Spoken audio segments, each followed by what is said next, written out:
با سلام و درود به همه شما در هر کجای دنیا که هستید. افشین هستم با 43مین برنامه آپوزیت.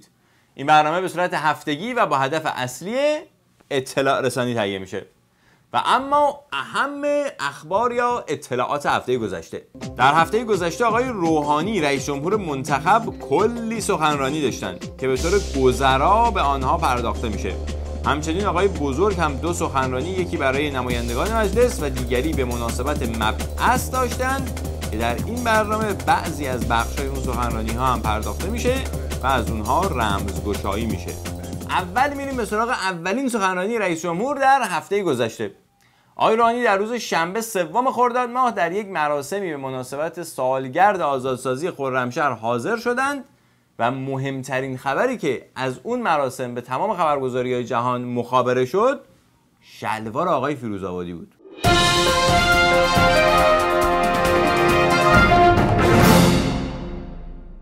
اصلاً چاق بودن چیز بدی نیستا، اما معمولاً یک فرد نظامی به دلیل تحرکی که باید داشته باشه نباید اضافه وزن داشته باشه و اصولاً اگر در یک کشوری یک فردی با این اندام لباس نظامی بر تن کنه و فرمانده نظامی باشه، معنیش اینه که در اون نظام هیچ ضابطه‌ای وجود نداره. آهاد مردم نمیدونن چه کارهای پیچیده‌ای دارد انجام میگیرد. اما حالا این به کنار، نمیشد این آقای فیروزآبادی که تقریباً ارشدترین فرمانده نیروهای نظامی ایران هستند یک کمربند بهتر یا شلوار بهتر میپوشیدن که مضحکه دنیا نشن؟ بگذاریم.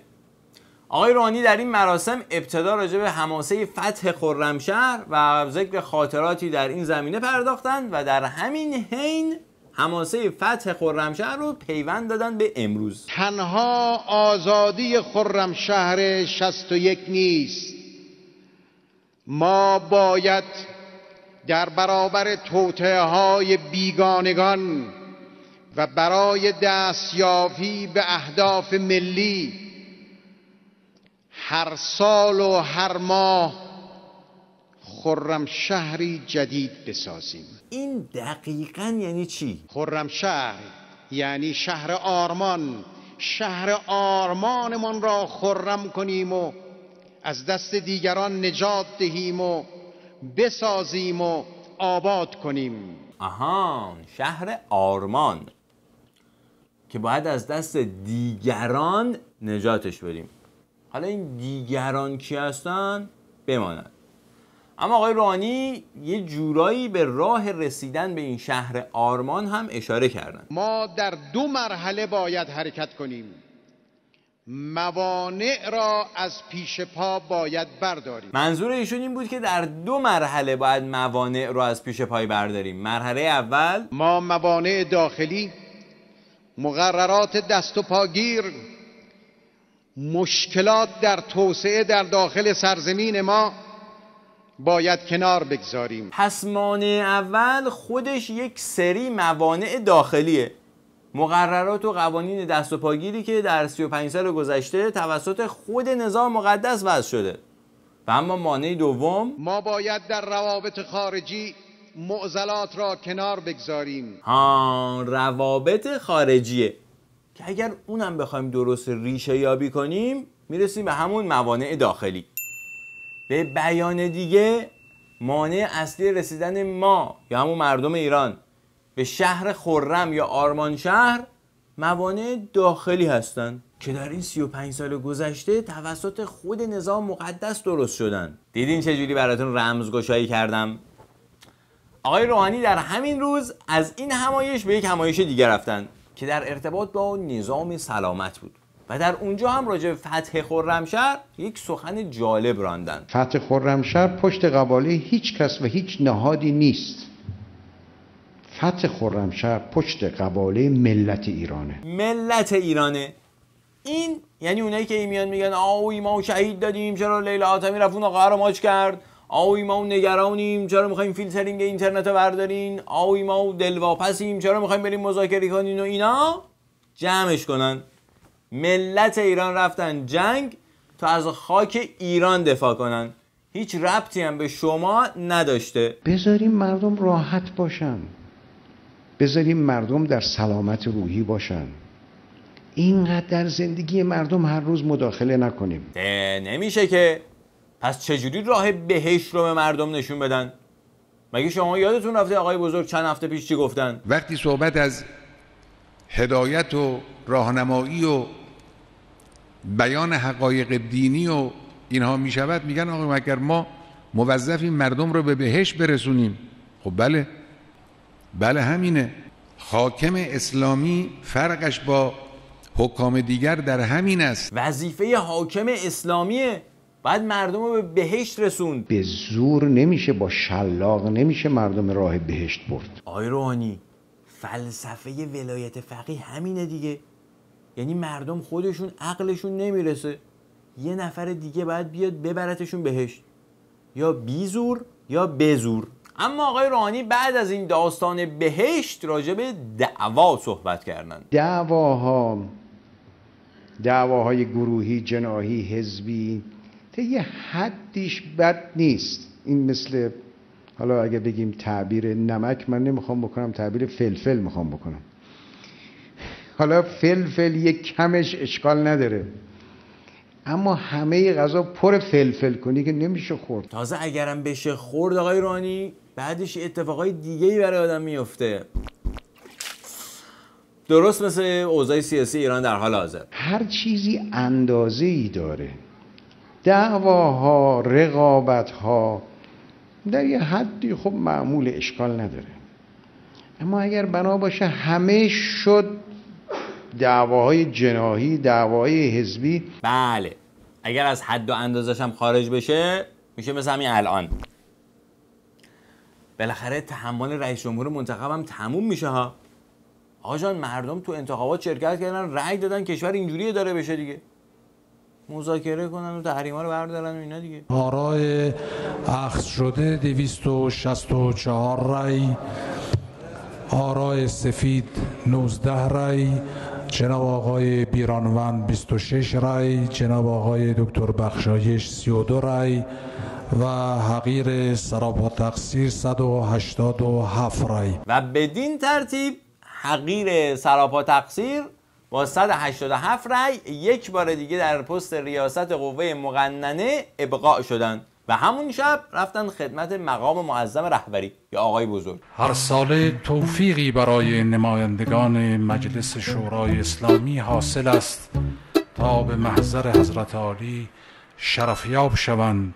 فخر و سعادتی است تا به فیض درک نصایح و راهنمودهای جناب عالی نائل گردیم و همان گونه که امام قدس سره فرمود، بر این باوریم که مادامی که پشتیبان ولایت فقیه باشیم هیچ صدمه‌ای عارض کشور نمی شود. ملت ایران در پناه راهبری‌های رهبر معظم چه غم دیوار امت را که دارد چون تو پشتیبان. از محضر رهبر فرزانه انقلاب اسلامی تقاضا می‌کنیم با نصایح حکیمانه خویش مجلس ما را آراسته گردانند تا روشنای راه آینده ما شود. بعد از 15 دقیقه پاچه‌خواری مطلق حقیر سراپا تقصیر، نوبت به خود آقای بزرگ رسید تا با نصایح حکیمانه خویش مجلس اینا رو آراسته کنه. گفت دیر بماندم در این سرای کهن من، تا کهنم کرد صحبت دی و بهمن. کهنه میشیم، فرسوده میشیم مثل همون خاشاک. این عمر، این طبیعت زندگی همینه. در سنین ما انسان این رو بیشتر حس میکنه، بیشتر درک میکنه. عجب. اول آقای دوری نجف آبادی میاد میگه باید به فکر نفر بعد از رهبری باشیم، الان هم خود آقای بزرگ راجع به پیری و فرسودگی صحبت میکنن. نکنه راست راستی خبرایی هست؟ به هر حال آقای بزرگ بعد از اشاره به فرسودگیشون به یک نکته‌ای که وجود داره اشاره کردن. نکته‌ای که وجود دارد برادران و خواهران عزیز این است که نظام اسلامی با مبارزه به وجود آمد. بدون مبارزه این نظام تحقق پذیر نبود. این یعنی چی دقیقاً؟ حفظ نظام و پایداری نظام هم با مبارزه به وجود آمد. اگر مبارزه مردم نبود، اگر مبارزه امام نبود، اگر مبارزه مسئولان نبود در میدانهای مختلف، این نظام باقی نمیموند. بله، البته بیشتر منظور ایشون مبارزه امام و مسئولین با مردم بود، یعنی همون زندانهای دهه 60 و اعدامها و خاوران و اینا، که اگر نبود این نظام باقی نمیموند.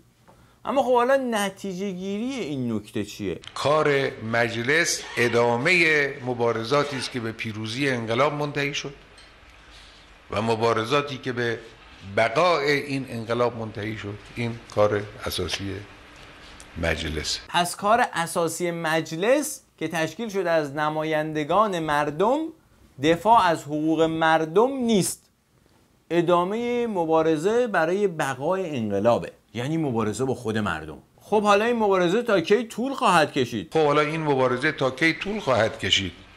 مبارزه جهاد به یک معنا تمام نشدنی است، چون شیطان همیشه در دنیا هست.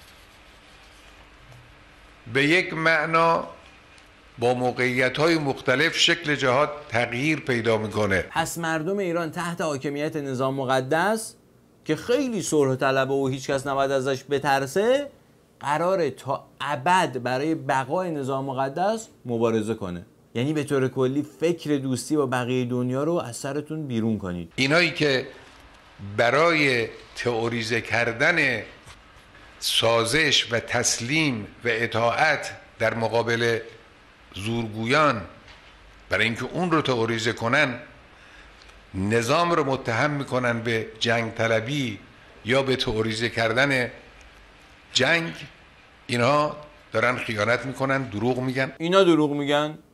خود شما الان داری میگی تا ابد باید مبارزه کنیم، بعد اگر کسی بیاد بگه شما جنگ طلبین، خائنه. فکر کنم شما واقعا دچار فرسودگی شدین، چون حرفای خودتون یادتون میره. آقا جان، با این راهنمودهای حکیمانه‌تون کشور به خاک سیاه نشوندین. دلار شده 3400 تومان، فقر داره تو کشور بیداد میکنه، دزدی، فساد بانکی یا حکومتی، بحران بنزین، بحران آب، بحران گندم. خب حالا میشه نشست یه گوشه‌ای از این گوشه اون گوشه عیوبی پیدا کرد، اشکالاتی پیدا کرد، اعتراض کرد. خب بله، معلومه. خب اگه معلومه بذارین این کسایی که میخوان یه کارایی بکنن تا این مشکلات کم شه کارشونو بکنن دیگه. اینقدر راهنمودهای حکیمانه ندین. کار بکنن، هر کس هر تلاشی بلده انجام بده. ما هم موافقیم، بارها هم گفتیم، از همه کسایی که در بخش‌های مختلف خارجی داخلی ابتکار دارند و حرکت دارند و تحرک دارند ما دفاع میکنیم، دفاع صمیمانه و واقعی، نه دفاع سوری. دفاع واقعی و صمیمانه اینه که چپ و راست بگین من خوشبین نیستم، بعدم اون دلواپس ها و نگران ها رو بندازین جلو تا هر چوبی دستشون میرسه بکنن لای چرخ. این دفاع واقعیه. رهبر مسلمانان جهان نباید دروغ بگه، خوب نیست. اما معتقدیم اون چیزی که علاج مشکلات کشور است در درون کشور است، در درون وجود من و شماست. علاج مشکلات در درون ما که مطمئن نیستم، ولی در درون شما قطعاً هست. یعنی یه جورایی خود وجود شماست. آقای بزرگ در ادامه این سخنرانی باز هم به اقتصاد مقاومتی اشاره کردند و این بار اون رو یک راهکار مبارزاتی معرفی کردند.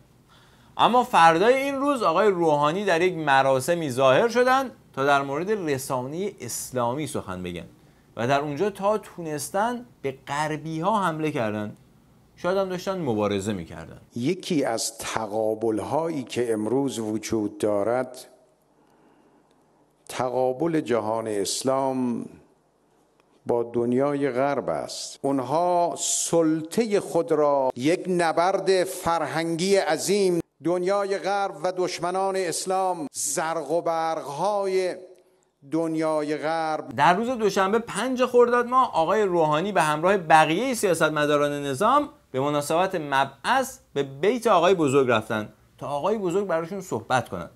اما قبل از اون خود آقای روحانی یک بار دیگه پشت تریبون رفتن و سخنرانی فرمودند و چون مبعث بود راجع به پیامبر اسلام سخنرانی فرمودند. او حتی در صلح هم استدلال و عقلانیت و برهان و اعتدال را پیش راه خود و مسلمان ها قرار داد. در صلح حدیبیه‌ای که در نظر کوته بینان ناعادلانه جلوه می کرد، او در سایه اون صلح پیروزی را به دست آورد که در 100 جنگ اون پیروزی به دست نمی آمد. بله، خدمتتون عرض کنم که صلح حدیبیه یک قرارداد صلح نابرابر به ضرر مسلمانان بود بین پیامبر اسلام و کفار. یعنی وقتی پیامبر اسلام میتونه با کفار قرارداد صلح ببنده و مبارزه نکنه، پس چرا کوته بینان نمیذارن ما بریم قرارداد صلحمون رو با آمریکا ببندیم؟ بعد از تموم شدن سخنرانی آقای روحانی که به صورت ایستاده بود، نوبت رسید به آقای بزرگ که نشسته بود. تحریکات ایمانی و عقیدتی برای به جان هم انداختن مسلمانان امروز در دنیا به وسیله دستهای استکباری انجام میگیرد. این تحریکات ایمانی و عقیدتی چیه دقیقاً؟ یه عده‌ای رو تکفیر میکنن، عده‌ای علیه عده دیگری شمشیر میکشن، جنگ شیعه و سنی به راه میاندازن، تحریکات قومی و طائفی رو لحظه به لحظه افزایش میدن و دستهایی که این کار رو میکنن دستهای شناخته شده ای هستند. اون دستا رو میگین؟ اون دستا کاملا شناخته شده هستن. در خود ایران همه جور تبعیض و فشاری به اهل سنت وارد میکنن، مسلمانان دیگر رو تکفیر میکنن، یعنی میگن اونا کافرن و به این بهونه خیلی راحت مسلمانان رو در زندانها کشتن و هنوزم دارن میکشن. با تانک و هلیکوپتر میرن کردستان، به زن و بچه مردم هم رحم نمیکنن، همه رو میکشن، مسلمانان رو ها. اینی هم که نظام مقدس در دنیای اسلام فقط از شیعه ها حمایت میکنه، اونم همه جور حمایتی، اصلا به شعله ور شدن آتش اختلاف در بین مسلمانان جهان کمک نمیکنه. اینی که نظام مقدس به دولت شیعه بشار اسد اسلحه و پول و سرباز میرسونه تا سنی‌ها رو بکشه، اصلا به اختلافات شیعه و سنی دامن نمیزنه. اینی که دولت شیعه نوری المالکی رو در عراق حمایت میکنه، همه جور حمایتی، یعنی اینکه نگاه برابر به شیعه و سنی داره. یا در لبنان به شیعیان افراطی اسلحه و پول میرسونه برای مسلط شدنشون به منطقه، آتش جنگ رو در اونجا شعله‌ور نمیکنه. یا مثلا حمایتش از شیعیان معترض در یمن و بحرین و عربستان، حتی اینا هیچ کدوم آتش جنگ و اختلاف رو شعله‌ور نمیکنه بین مسلمانان جهان. خلاصه بعد از ظهور نظام مقدس در دنیای اسلام، یا شیعه ها دارن سنی ها رو میکشن یا سنی ها دارن شیعه ها رو میکشن و به طور کلی مسلمانان دارن همدیگه رو میکشن و همه جا اون دست کاملا مشخصه. هدف آمریکا و جبهه غربی ها از ایران هراسی و شیعه هراسی چیست؟ تازه بعد از همه این کارها که اون دست درش مشخصه، آمریکا و جبهه غربی دارن شیعه هراسی و ایران هراسی میکنن. شاید هم شما با جبهه غربی همکاری دارین در ایران هراسی. بعد از این آقای بزرگ رفتن سراغ مشکلات مردم و یک راه حل جدید ارائه دادند. چالش وجود دارد، مشکلات وجود دارد، بر سر راه زندگی این مشکلات هست. زندگی اگر بخواهد عزتمندانه باشد، انسانهای دارای خرد و تدبیر مشکلات رو به خاطر رسیدن به عزت و شرف انسانی و کرامت انسانی و تقرب الی الله تحمل میکنن. فهمیدید مردم ایران؟ مشکلات رو باید تحمل کنید برای رسیدن به عزت، شرف انسانی، کرامت انسانی، تقرب الی الله. یعنی مثلا اگر شب بچه‌تون از گرسنگی بیدار شد، یه 250 گرم تقرب الی الله براش دم کنین، بهش بدین بخوره، سیر میشه. کرامت انسانی هم که داره موج میزنه تو ایران.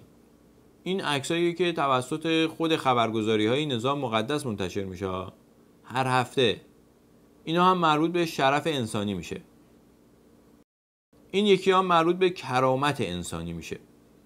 اگرم بیای بگی بابا این چیزا برای ما نون آب نمیشه، میشی بیخرد. انسان‌هایی که بیخردند، همین مشکلات در زندگی اونها هست، اونها رو تحمل میکنن با ذلت.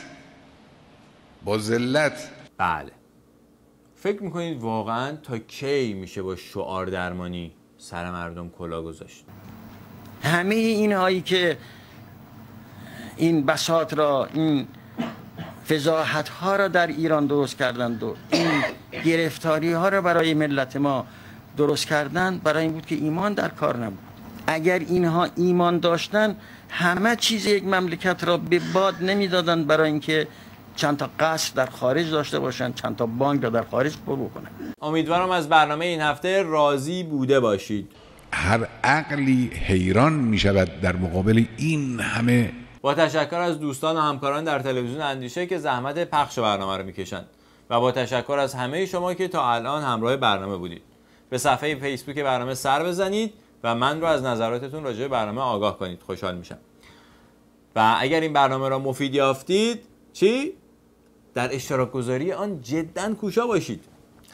تا دیداری بعد، شما عزیزان رو به خدای بزرگ میسپارم. شب و روزتون خوش. خداوند انشاءالله همه ما را آدم کن.